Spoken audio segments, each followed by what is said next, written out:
This video is brought to you by Skillshare. What a beautiful day. I'm just gonna stand here in front of my collection and do absolutely nothing until Sonic the Hedgehog news pops up. Here we go.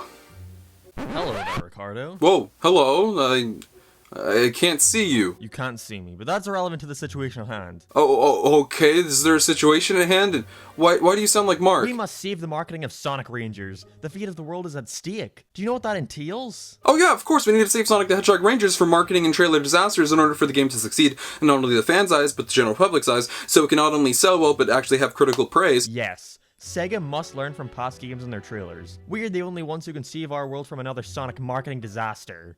Are we though? No, but just go along with it. Alright. Well, I guess before we get into that, we should introduce our sponsor, Skillshare. I've been very blessed to make Sonic the Hedgehog my job, and there's so many other people that want to do the same. So many Sonic the Hedgehog fans are producing videos all over the internet, but there is a craft behind it. Honing in on that craft and becoming better is something very important, and learning info from others is also very amazing, and Skillshare is the best place for that. With Skillshare, you can join thousands of classes that will teach you exactly what you need to know about the creative skill you're trying to hone in on. I've been peeking in at a bunch of these, whether that's graphic design, writing, and visual effects. I've been on here a lot more than I'd like to admit. I love Sonic the Hedgehog and I want to continue making this my job, so this class by Kate Ahrens on finding success online, grow your social following into creative business, has been very helpful. Classes like these work really well. It's worked out for me personally very great, and I'm so happy I signed up. The first 1,000 people who use the link in my description will receive a 1-month free trial to Skillshare Premium. So what are you waiting for? Click that link and join Skillshare today. Ever since Sonic Central back in May, there's been a lot of talk about the 2 trailers that were released there, one trailer being for Sonic Colors Ultimate and the other being for Sonic Rangers. There's been a lot of discussion if those trailers were good enough, but not just that, there's been a lot of discussion about past Sonic games and whether those trailers were sufficient enough as well. The marketing of a Sonic the Hedgehog game is extremely important, not only in its reception from the fan base, but also critically and financially. Not only does it build up an expectation, excitement, or a disappointment, but also if you do a really good marketing campaign, you can bring in those sweet fanboy dollars. And with this discussion going on about not only trailers but the marketing for Sonic the Hedgehog games, I think it'd be great if we go look at modern Sonic the Hedgehog reveal trailers. Take a look at the past trailers and marketing and see what they did right or what they did wrong, so we can learn from this in the future and stop having so many issues with trailers and marketing. Thankfully, SplashDash is haunting my life somehow, and he'll be helping me through this. There's only so much Sonic I can take. So to kick this off, let's take a look at one of the most iconic Sonic game reveal trailers, and what kind of started the modern era for Sonic marketing. Sonic Unleashed. Something that Sonic Team loves to do is ominence, a sense of mystery behind the reveal trailers in some ways, and I feel like Unleashed does that almost perfectly. While it doesn't show off any gameplay or necessarily reveals any information about it, it does show a bit of what the game will have in store. The biggest thing, Sonic turning into the werehog and smacking a ring into the ground. It's kind of shocking, you've never really seen anything like this before. Is that Sonic? Is it not Sonic? And it has a really cool tagline that leads you to the website, where the name of the game is present, and it also showed off more information about what the game had in store. Now, all of this wasn't a complete surprise. A lot of stuff about Unleashed leaked very early, so fans already knew something was on the way and what it looked like, including video and images, but I do want to note that this all happened in early 2008, and Sonic Unleashed released in November of 2008. There wasn't a very long wait time between these things, so there wasn't as much secrecy because the marketing campaign was at a much faster pace. The official reveal happened in April, and while May had some small little things, the summer picked up tremendously with a bunch of spotlights of different levels and overall gameplay trailers showing off more of the game itself, different cutscenes, and gave the first real proper look. There were demos, there were promotional events, there was so much stuff going on with Unleashed. There's even this little guy, look at him, he's so cool. Point is, due to the smaller wait time between announcement and game release, there was just far more content to be packed in. It was just a constant barrage of Sonic Unleashed promotion. If we compare this to Rangers currently, that reveal was in May, and we're in August right now, and we haven't seen anything official about it at all. We're not even supposed to know that the game's called Sonic Rangers. The only reason we know things about Rangers is because it's leaked. But back to Unleashed. Did this promotion and marketing scheme and the work of this reveal trailer trailer actually impact this game in a positive light? Oh hell yeah. Sonic Unleashed, whether you'd like to believe it or not, is one of the highest selling Sonic games ever. What can be attributed to this? Well, one, obviously the marketing campaign that we were just talking about in combination with the trailers, but also it was on like every console under the sun, so it was kind of hard to escape. There were commercials everywhere. They did a great job with promoting this game. I think Sonic Unleashed did a proper job at not only the timing of its reveal to release, but also the reveal trailer itself gave that perfect bit of ominence, but it also led you to a path to where you can find out more information on the website.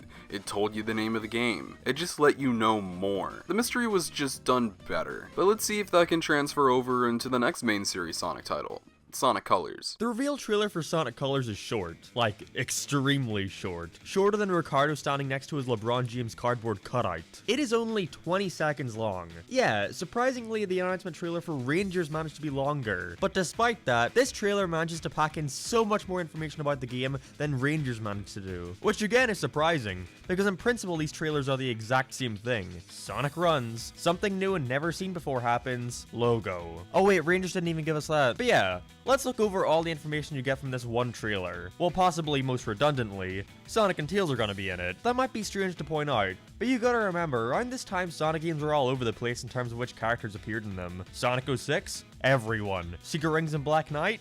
Just Sonic. You know, aside from the storybook versions of all it, whatever, you know what I mean. Sonic Unleashed? Sonic and Chip. And Tails just like occasionally says hi from the background. This trailer right off the bat tells you this is a Sonic and Tails duo adventure, with them running through this mysterious new location. Just what is this? Whoa, what the hell is that thing? Something I can very much appreciate about this reveal is that they waste no time in showing you the wisps, the main gimmick of the game. They don't tell you what they do or who they are, but I think that's the right way to leave a little bit of intrigue for the audience. Present them with something new, and leave them wanting more. But to create that intrigue, you actually need to show them something new. With Rangers, most people were left confused, like, so did he boost? Is that just a new boost effect? Is this circle thing he's doing gonna be relevant? Okay, it's over. Also, like I said before, they actually showed us the name of the game. It shouldn't be as much of a secret as you think it should, Sega. It's just the name. This trailer came out in May, which is like the perfect time to do so, I think. Back when Colors released, Sonic games would come out around every Christmas. Jeez, do you remember the days in which a Sonic game would release and less than 6 months later we get a trailer for a new one? Weird to think about now. But yeah, I think around May is a great time, as it gives Sega a solid 6 months or so to hype up the game, which seemed to do pretty well with Colors. The marketing for this game was great, plenty of promotions and a variety of different trailers. Although in the UK we got some particularly awful ones I remember seeing as a kid. Red and yellow and pink and green.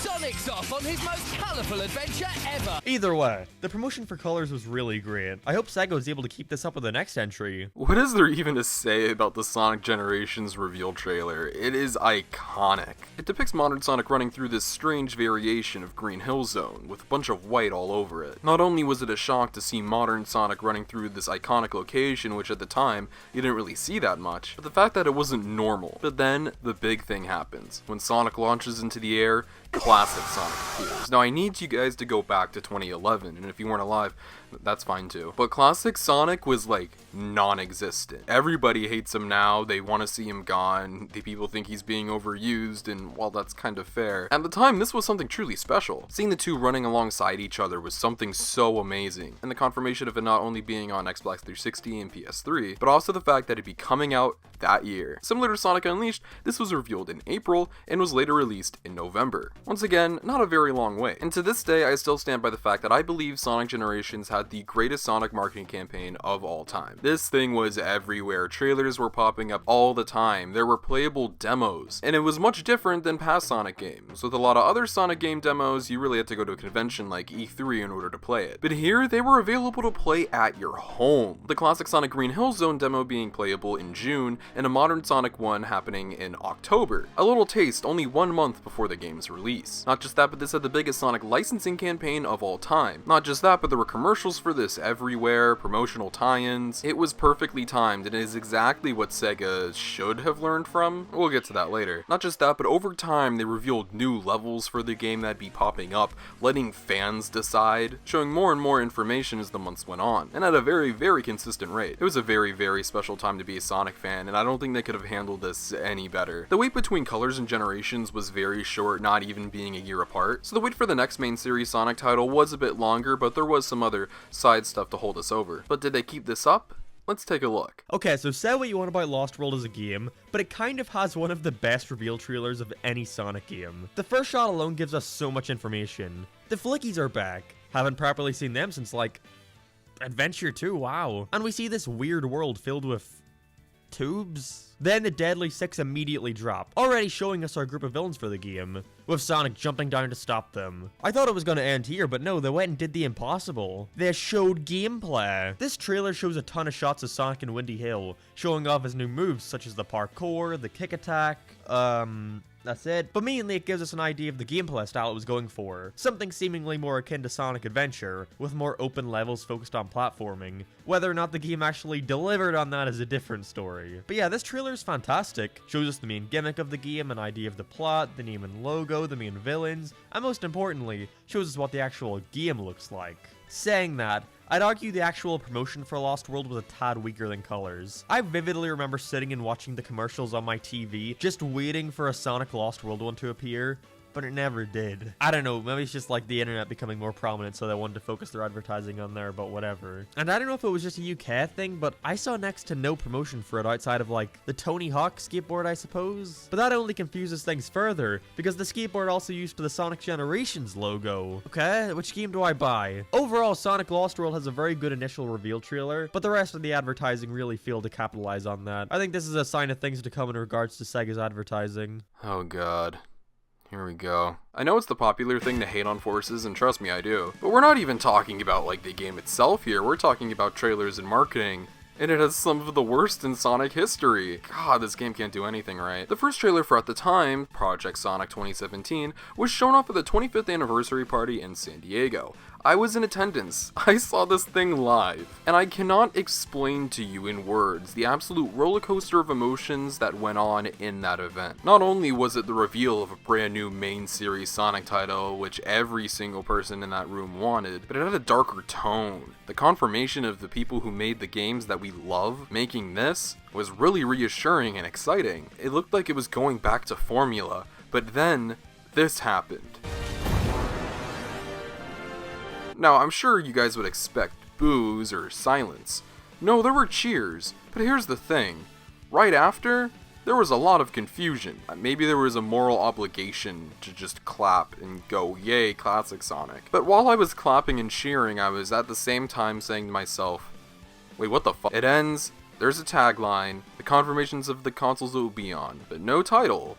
Not much else is known. Now, honestly, alone, this isn't the worst thing ever. It's not as good as Lost World or Generations, but it definitely isn't atrocious. So the atrocious thing is that we had to wait until South by Southwest of the following year to know any more information about it. That is not a joke. This was revealed in July of 2016, and we didn't hear anything until March of 2017. That is ridiculous. Notice all the trends with the previous titles. They were revealed in spring of the year of their release. It was clean, compact, so there was a lot to show off in a smaller amount of time. It felt like you couldn't escape the game, which is a good thing in marketing. It's in your head, you're thinking about it. It completely escaped the public consciousness almost a couple weeks after. Games like Colors and Generations had trailers like almost a couple days after their initial reveal. Even when we got new information about this game well over half a year later, all we got was the confirmation of the title, which we should have received at the 25th anniversary party in San Diego. I don't understand why that needed to be a secret, but we got like 30 seconds of gameplay. Not just that, but the signs of the future of Sonic marketing started to show up.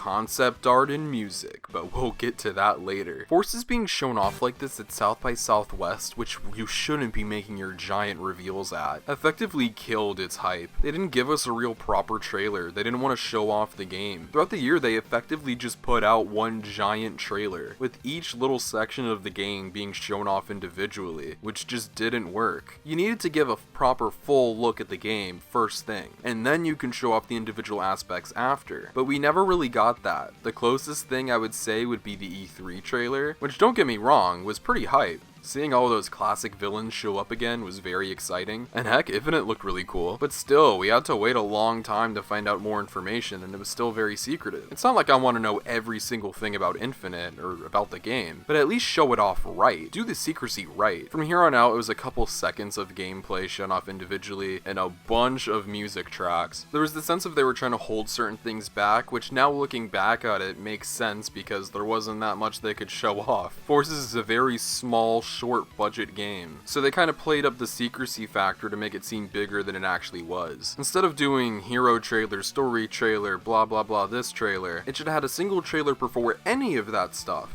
to give a comprehensive view of what the game actually was. And that's the thing, we didn't really know exactly what Forces was. There was so much secrecy even when they were showing things off that we didn't know what we were getting up until like the launch trailer, which is too late because the game's already out. Even outside of just the trailers, the marketing was atrocious. I'd say the best move that they made was a Chuck E. Cheese tie-in, but still, it wasn't anything that major. There were just cups with Sonic Forces on it. There's little to no merchandise. I did not see any commercials for this thing on TV. It really failed to reach the public consciousness, I feel, because Sega almost exclusively marketed towards the fan base, which will carry on for Sonic games to come. And speaking of which, let's take a little detour. Team Sonic Racing's advertising sucked, there's no way around it. The game was first shown off with a trailer at South by Southwest, which is already a pretty niche way to announce your game, since no one outside of the Sonic fanbase would be watching that. But what does the trailer show us? There are cars. It is about a 15-second trailer that shows a glitch effect over a car light turning on. Then we see a blacked out logo that highlights the R for some reason. I guess to bag on nostalgia and hope that people for some reason believe this is some sort of spiritual successor to Sonic R since they used the same design, despite the game having nothing to do with Sonic R. I don't know, it's honestly a mess. Even the next proper reveal trailer has no gameplay,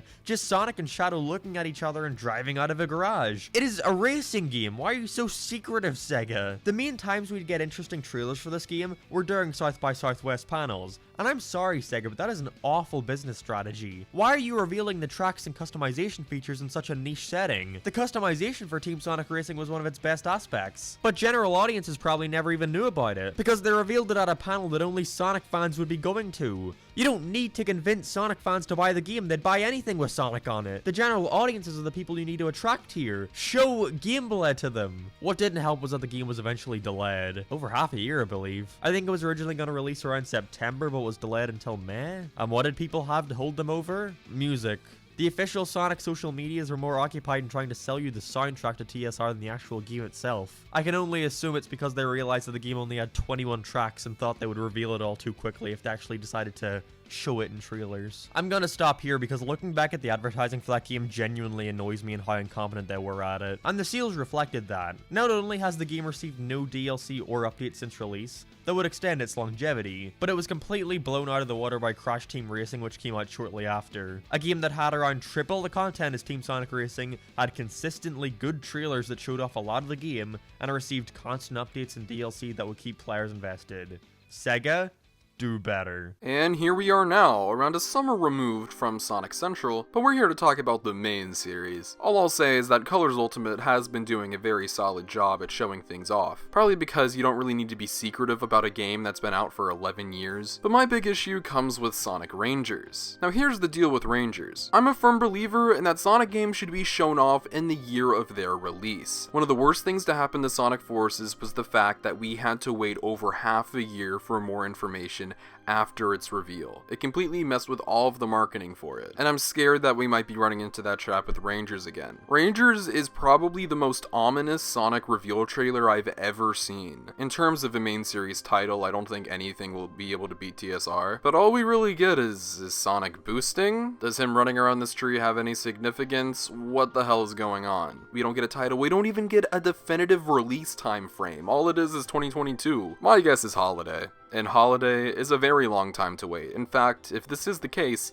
it will be an even longer wait than Forces. My biggest suggestion is already too late, is to not reveal it. I would have seriously waited until 2022 to announce this game. Central was a great opportunity to show off a bunch of new Sonic content, and I think that the reveal of Sonic Colors Ultimate, Sonic Colors Rise of the Wisps, Sonic Origins, and a bunch of other stuff, at the end of the day would have been enough to hold us over, even if some people would have gotten their panties in a wad about not having the next main series title announced. Heck, a lot of people predicted that we wouldn't even get that, but we did, and it was way too soon. Because it's already been 2 months, and we're in August right now, so you're gonna be seeing a lot of Colors Ultimate coverage. The game comes out in only a couple weeks if you think about it, so they're not going to be wanting to show anything Rangers related before then. And I'm sure they're going to want some time for it to digest, so I'd give it a month. I don't think we're going to get anything Rangers related in October. And unfortunately has run into the same trap as Sonic Forces, and that's just kind of sad to say. It doesn't mean the game will be bad like Forces, it's just not going down a very good route in terms of its marketing. I hope this video did a good job in showing off the rights and wrongs of Sonic trailers and marketing, when it's done right and when it's done just really bad. At the end of the day, I think all of us want what's best for Sonic. We want this franchise to do good, and this is a really big part of that. But I'll say this, while the marketing campaign isn't necessarily heading in the direction that I like, I still have a lot of optimism for Rangers. I think it could be truly amazing. I just hope that Sega for this game and many Sonic games after can learn from this and show why a Sonic game can be truly amazing. Alright, good work, Ricardo. We did it. We saved Sonic Rangers. I know, that was really fun and a little bit infuriating, but I'm glad that we finally got down to the root of Sonic the Hedgehog trailers and marketing and showed what works and what doesn't. Yep. After this, our Lord and Savior Takashi Iizuka will see the light. He'll know where to go from here. Alright, yeah, good work. Good work. Alright, well, what now? Well, it's actually getting pretty late, so I might catch some shut-eye. Okay, I'll take the door. See you later.